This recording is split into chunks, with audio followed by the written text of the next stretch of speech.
YCP కార్యాలయంలో అంబటి రాంబాబు మాట్లాడుతున్నారు. Live లో చూద్దాం. మరొక చోటకి పరామర్శకి వెళ్తాడుగా మళ్ళా ఖాయంగా.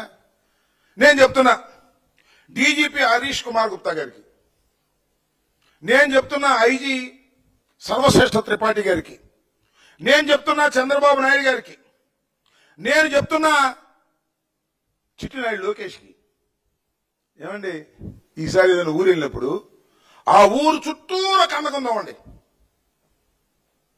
చుట్టూరా పెద్ద కందకుందో వేసేయండి. ఆ ఊర్లో ఉన్న వాళ్ళందరినీ కూడా బయటికి రావద్దని తాళాలు వేసేయండి. జగన్మోహన్ రెడ్డి గారు హెలికాప్టర్లో దిగుతాడు, 1000 మంది రాకపోతే నన్ను అప్పుడు అడగండి.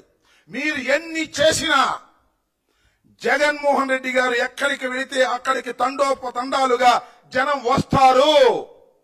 మీరు వదిలేస్తే 20,000 మంది వస్తారు, మీరు కట్టడి చేస్తే 30,000 మంది వస్తారు. రాసుకోండి. ఇది జగన్మోహన్ రెడ్డి గారి లక్షణం.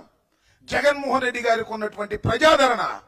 సిగ్గు ఎగ్గు లేకోకుండా ఏందే మీరు జగన్మోహన్ రెడ్డి గారికి జనం రాకోకుండా ఉండటం కోసం మీరు పడుతున్న పాటలు చూస్తుంటే నవ్వు వస్తుందయ్యా. ప్రజాస్వామ్యంలో ఒక ప్రధాన ప్రతిపక్ష నాయకుడు కాకపోయినప్పటికీ, మీరు ఇవ్వకపోయినప్పటికీ, ఆయన వెళుతుంటే వస్తున్న ప్రజాదరణ చూసి ఓర్వలేక ఎన్నిసార్లు మాట్లాడారా నాకు అర్థం కాదు. నిన్న మొన్న సింగపూర్లో ఉన్నప్పుడు దగ్గర నుంచి చంద్రబాబు నాయుడు గారు డీజీపీతో ఎన్నిసార్లు మాట్లాడాడు, లోకేష్ సర్వశ్రేష్ఠ త్రిపాఠి గారితో ఎన్నిసార్లు మాట్లాడారు.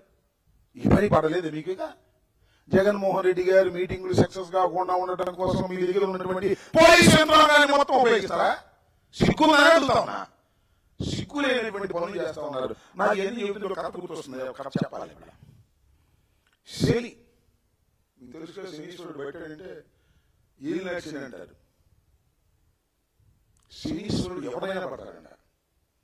దానికి ఎవరు అతీతులు కాదు. దానికి ఒక కథ ఉంది.